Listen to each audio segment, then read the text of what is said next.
Hello, Crystal Palace. Welcome to the Upper Norwood Library Hub's Library Lunch. This is a place to share positive and useful local information, find out about our lovely community in a bit more depth, and just try and keep us all connected during this time.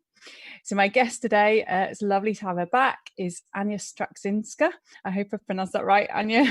Yes, hello, Crystal Palace. Yes, that's all good. Good to be back. Yeah. You run SE19 Dance, among other things, which is what people might recognise you from. Do you want to tell us a bit about your sort of background and just in general what you do a little bit? Yeah, so I'm a choreographer and dance teacher, as you might want to say. And I run a couple of projects in the community under the umbrella of SE19 Dance Project. So that's several classes for people in different ages, all about movement and dance and creativity in our home Upper Norwood Library Hub and also online, since we know how life is now. Awesome. Do you want to tell us a little bit just about who those are for and kind of how they work? Absolutely. So on the regular basis, we run classes for children. So that's one group. That's a ballet and creative movement. There's a really creative sensory-based classes for little ones from 3 all the way up to 7. They're in 2 separate groups. And yeah, we focus on musicality, rhythm, first dance steps and first dance moves, and a lot of storytelling and fun stuff around that. We have an adult class as well, which is dance inspired fitness class for all levels, and the community seems to really, really love that. This is the class that is always fully booked. So I do encourage early signups for that, and that also starts this week. Actually, we run it on Saturday from 9 a.m. So nice and early. You can start off your day right from that class. So yeah, and we will be running a very new project that we will probably expand on later here. Dance Conversations that starts also next week. So loads of things starting very, very soon. So it's good time to join in after a break and try new things. Brilliant, thank you. It's been quite a challenging time, hasn't it? I think we've talked about this before, but you found a way through. Can you tell us a bit about that? Yeah, so we did find a way through. So myself and the community who joins me on a weekly basis, I'm really proud of everyone who kind of stuck to the routine and really engaged with what we do online, and it was really supportive for what we do, kept us going throughout the whole quarantine time, and majority of them are coming back now to the live classes. So it's really good that we managed to stay connected, including even the little ones. So even the little ones found their feet in the online classes, which was really amazing to see. Was really good learning experience, I think, for all of us. But yeah, glad to be back, really. Yeah, and as we've talked about before, but very much requiring creativity and adaptability, and always coming up with new ways of doing things and new ways to work around things like being online. And as you were saying earlier, actually, because you're coming back to the big room in the Upper Norwood Library Hub, and just finding ways to keep some safety and things going. That's required quite a lot of thought, hasn't it?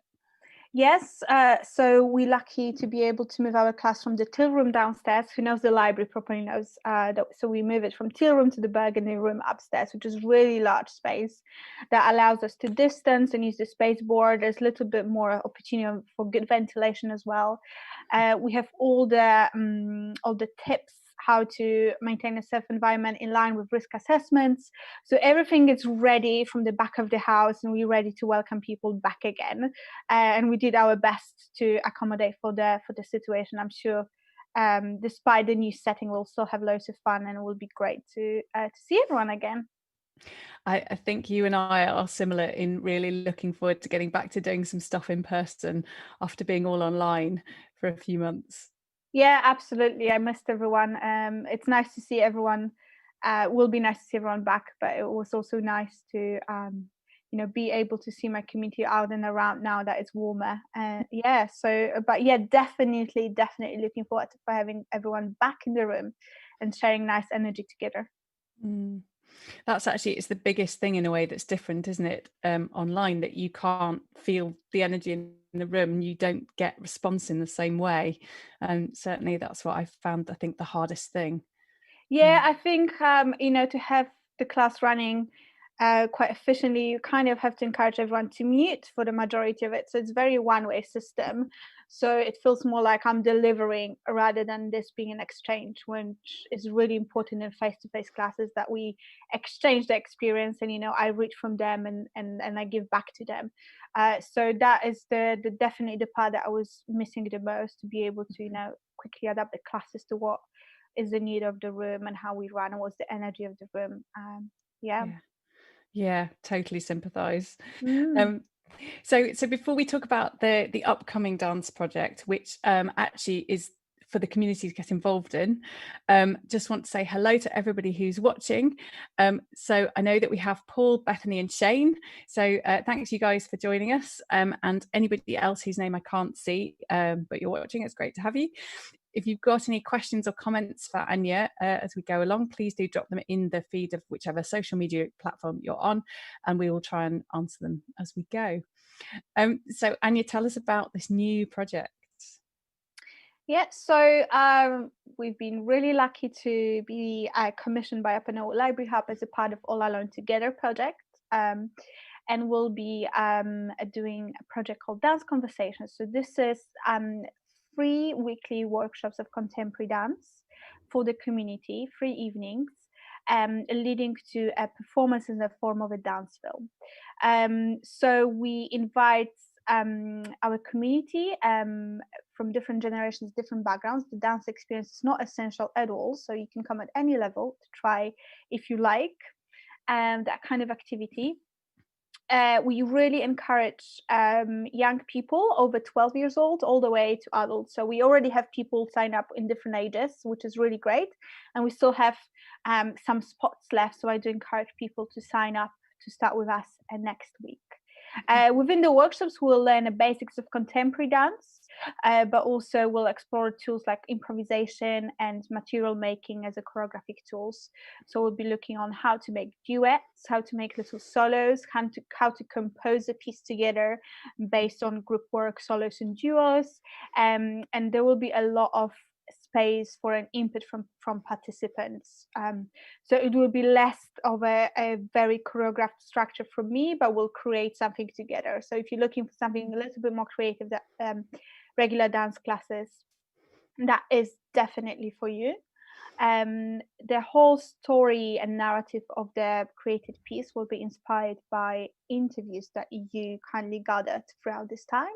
So Elena was talking to members of her community about the experience of a lockdown, and then general thoughts during that difficult time, and we'll be incorporating that as a narrative of our dance piece. So I think it's going to be really interesting project, bringing community together on very many levels, and connecting professional artists, as there will be another professional dance artist working with us alongside me, and community together.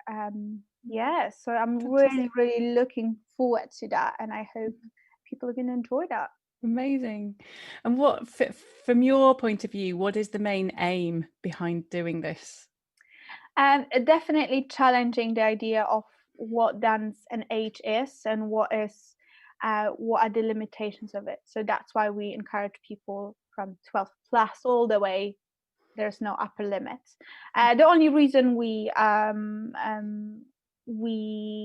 that bottom line of 12 years old is that the workshops are running quite late, from 6:30 to 8:30, and they're quite long as well. So they will be harder for younger people to engage. But there will be more things coming for the younger people as well. So do not worry, just stay tuned. And again, engaging community in a very tangible project. So there will be a clear outcome out of that they can keep and they can reflect on later. So that, I think, that is very rounded experience of workshop, the technique, and then creativity involved in that. So it sounds, from what you've said, it's not going to be you teaching a choreography, it's going to be teaching some tools, and a very collaborative effort by the sound of it. definitely collaborative effort, and there'll be parts of everything. There'll be parts of structure that I'm going to teach them. I will definitely, that's why we have 2 hours of workshop. So they'll be at the time that they learn the basics of contemporary dance, so they have something, some vocabulary to hold on to. So it's not that they're coming from the street and they have to know certain things, but there will be time for them to learn and kind of get grounded in what we work in, and then there will be a space for them to contribute to that. So it obviously depends how comfortable they feel with creating work and making their own stuff, but I think it's really important for me to already use what they bring to the room. So lots of those participants will have certain movement or dance experience or any other experience that I can bring in, that's definitely will be used. And I guess everybody has their own individual style, regardless of how much experience they have, and sort of different. Everybody's bodies are more comfortable doing some things than others, aren't they? So it's lovely if you can incorporate that. Yeah, absolutely. So that's why creating a space for self-expression is really important in that project, and in general for me when I work with people, they always have to be a space for them to Mhm. think creatively and Mhm. express themselves. Mhm. And would you tell us about maybe some of the tools that you're planning to teach people in the Mm. workshops? So definitely the first and the most important tool is an improvisation. So it's an ability to respond to different tasks and explore different dynamics, or maybe different things that music might give you, or different body parts and then different levels even in dance. So how can we explore all those things, and just to play with the movement in our bodies. And then another really important one for me is responding to other people's movements. So obviously this is very different when we socially distance, so we can't use any sorts of contact improvisation when the bodies physically respond to one another, but we can use distance sort of movement conversation. So if I give you one move, what would be your response to that move? So if I do, I don't know, a wave with my arm, maybe you do a wave with your leg, or something else, but also with your arm. So what is that movement conversation between people, and how can we use that later to compose a piece? Amazing. And is this actually going to be in person or on Zoom? Now all the sessions are in person, Amazing. and the filming that we plan will be done outside. We'll choose some of the um, uh, famous locations of Crystal Palace. So we're thinking of a park or other locations that people might want to suggest that speak for us as a Crystal Palace based group. And do you have, I mean, I imagine that this may well, that there's got to be the possibility of flexibility, because we don't know how the situation might change in the next few weeks and so on. But do you have a plan for kind of how the filming will work? And will you have everybody kind of in one location doing things? Will you split people up in different locations? As obviously, I guess how you edit the video is going to make quite a difference to the end product. So I'm just wondering kind of what your Mm. what your plans are at the moment. Yeah, so we are planning to do a weekend of filming. So we will do that over the weekend.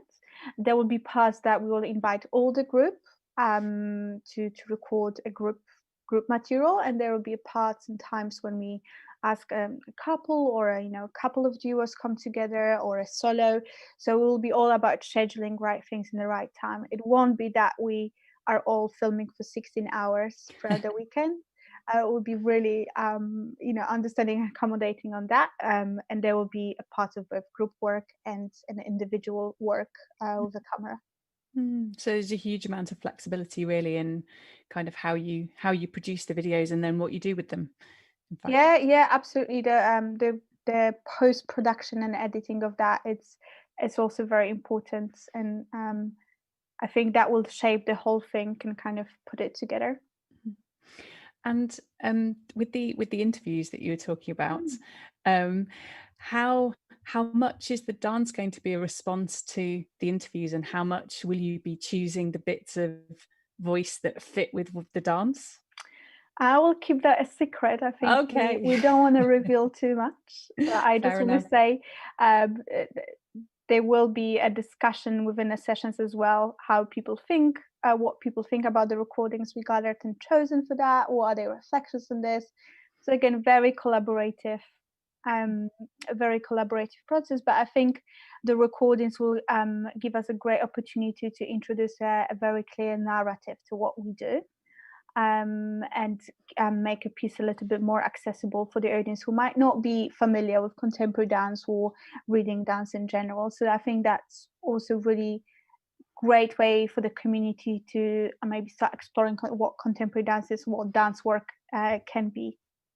And to engage with it either as a performer or as an audience member, I yeah guess. Absolutely, yes. So we plan to premiere the work that we make on Upper North Library Hub live stream, and we also hope to have a little discussion with members of our group about their experience engaging with that kind of work. Fantastic. Well, we have to bring some of them back on the library lunch afterwards and tell us how it went. Yeah, I think that will link very well as well. Yeah, absolutely. That'd be fantastic. Yeah, but I really want to encourage anyone who might think that this is something for them to just drop me an email and we can discuss if you have any questions. There's quite a lot of description on both SE19 dance website and Upper North Library Hub website with often asked questions, so you can have a look at that. And there's really a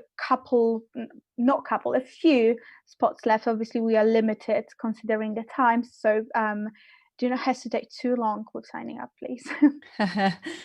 I suppose there's a limit on numbers because of space as well, for safety reasons. Yeah, so I think we are able to to accommodate 15 to 20 people in that room, not more.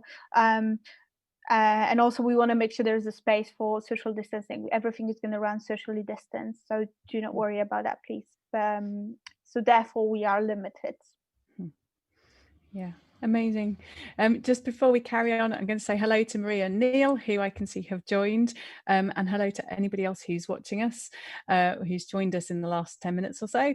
If you've got any questions for Ania or any comments, please do drop them in the social media feed, whichever platform you're on, and we will try and answer them as we go.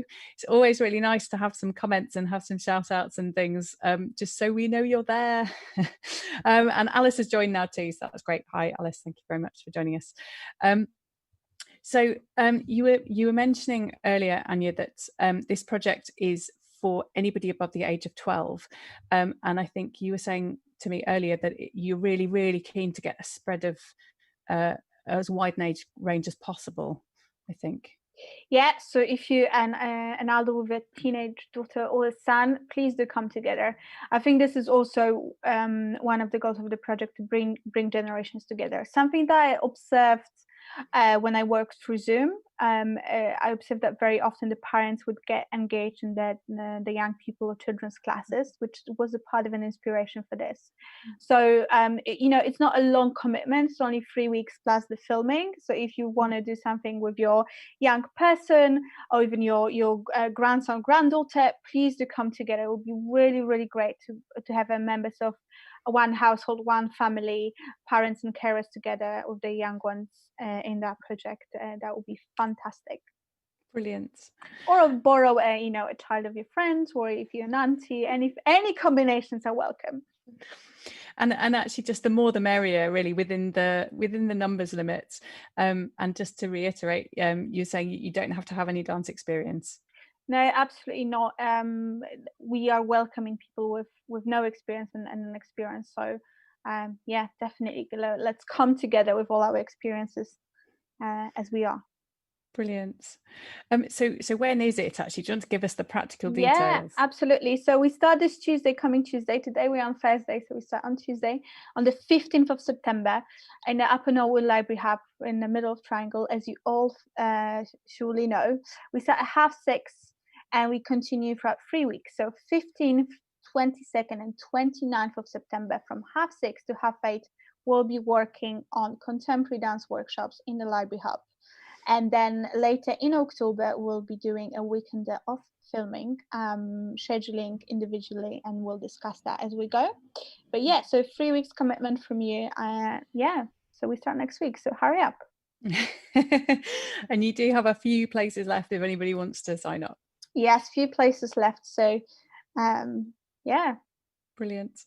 And SE19 Dance website, the best place to go to find out how to sign up? Yes, absolutely. Or Upper Library Hub, either or. There's the same information on both websites now, thanks to Upper Library Hub. Thanks, guys. Yeah, so either or. There's all information. There's a little link. Takes around 2 minutes to drop your details. And for those who already sign up, please do not worry if you haven't heard from us yet. We're just gathering all the sign-ups, and then we'll be mailing all the information. Fantastic. Is there anything else that you want to tell us about this particular project before we just move on? No, I think we discussed all the details. Yeah, I just really want to encourage everyone to give it a try. I think. Oh no, one more very important thing. It's absolutely free of charge, everyone. Awesome. So it's a bargain, really, because there's 6 hours of workshops. So yeah, short commitment. So it's good for you if you want to test, if you want to, look for more classes for yourself in the future, or if that's something that you're interested in. Yeah. And a way to you there. Go on. No, I was just saying, see you in a hub. Brilliant. And a way to just have some creative expression in a partially guided workshops. Yeah, absolutely. Connect with your community as well after long break. Yeah, something that I think we all need to do. Yeah, I think everyone will enjoy being together around people. Absolutely. Just so actually moving on slightly from that, if anybody's interested in dance workshops and things, but maybe not in something that's going to be videoed, for example, do you want to just tell us a little bit about the details of your classes as well, in case anybody wants to join those? Yes, so the classes that I run in Crystal Palace all start this week. Majority of them, really. So feel free to visit the website. Everything is described there, but there will be more things to come. Can't reveal all the details, but there's more things to come from Apple Note Library Hub that we will release next week. So we'll be pretty much offering dance classes for all ages, so from free all the way up to adults. There will be a fantastic offer. Brilliant. For all ages. So please feel free to drop me an email if you're interested in any of that, or if you just want to learn more. We can discuss what you're looking for, what are your needs, and what would be the most fitted for you or your child. Amazing. And actually, if anybody wants to kind of see a little bit about your style in advance of doing any of those, your healthy spine workouts are still on the Upper Norwood Library Hub Facebook page and YouTube channel, aren't they? And having done a couple of those myself, and I'm planning to do more, I really recommend them. They're really good. It's definitely a workout, but not certainly I found it doable, but I felt like I had some proper exercise afterwards. And given that after sitting for 6 months, my back is for the first time ever not in a great place, I really appreciated those and found them helpful. So those are still available for anybody who wants to kind of see what your teaching style is like, I think. Yeah, definitely. I think you are a best ambassador for those classes, which I love. Yeah, they are half an hour sessions, not dance as such, but just movement for your posture and your back. So those are really, really great if you work a lot in front of the desk, especially now that maybe you don't have really good setup in your home office. They just open up your chest and strengthen the muscles on your back and your abdominals as well to support your whole posture. Yeah, and they're quite slow paced as well. So do check that out. If you're interested in more of my professional work as a choreographer, there's also my website, aniastruczynska.com. There's quite a lot of videos and pictures of the professional work I made. So yeah, that's also might be interesting for you to have a look at. Brilliant. Fantastic. It's been lovely to chat to you. We're pretty much out of time. Is there anything else that you want to add before we stop? No, please do remember that all the classes start on this Saturday, and for all classes this time you need to sign up before. So if you're hoping to just pop in, that it will be really challenging for us because of the precautions we put in place, and we want to make sure everyone is safe. So please do drop me an email to sign up before that, if possible. Yeah, that's all really. Brilliant. Fantastic. Well, it's lovely to chat to you again, as always. Thank you very much for Thank joining you. us. Pleasure. And just before we finish, a couple of things. The first thing is that if you like the sound of Ania's dance project, please do check out the other side of it, which is the podcast that will be used to create the dance from or in connection with. We are still looking for people to take part in this. We're creating an oral history of the pandemic in Crystal Palace. So we want to hear from local people about how the pandemic, how the lockdown affected you, affected your lives, affected your business. It might be positive, it might be negative, it might be a mixture of both. We really want to hear from you. There is a very, very short survey on our website. It's about 4 questions. It's incredibly helpful to have as many people as possible fill that in. There's a box to tick to say if you're willing to be interviewed. If so, I will get in touch with you to have a chat. It takes about an hour. It's very much based on what you're happy to talk about. We obviously won't talk about anything you don't want to. And it doesn't have to be big dramatic stories of things, events that have happened. It can be everyday details. We're just interested to know how you found it. And this is going to be turned into a podcast, and many potential uses for that, of which Ania's project, dance project, is one. We're hoping that it will go on to be the basis of other theatrical productions and research about what happened during the pandemic. It's been mapped by the British Library as one of the oral history projects around the country. So that's very exciting. We'd love to hear from you. Please do fill in the survey if you've got a minute. Spread the word, pass it on to other people. The more people fill it in, the more interesting it is. And I'm loving talking to people and just finding out about their experiences. So I would love to chat to you if you're up for being interviewed. The other thing to say is that we are always looking for guests on this show. So if you've got something you'd like to talk to us about, please get in touch. The email is galina.rin@unlt.org. Again, it can be pretty much anything. If you run a charity or you have an event coming up you want to tell us about, or if you've been doing something interesting during lockdown, or just you want to come and chat to us, we are very keen to have local people on this show just talking about what they're doing. So please do give us a shout. That's it for us today. We'll be back tomorrow. We have a slightly unusual format of the show tomorrow. Rin and I, between us, are going to give you an update on some things that are happening around Crystal Palace. So I think that will probably be quite entertaining, hopefully. Certainly be fun for us. So please do come along and join us for that tomorrow. In the meantime, thanks very much, Ania. It's lovely to chat to you. And Thank we'll you. see you guys tomorrow. Take care. Bye for now.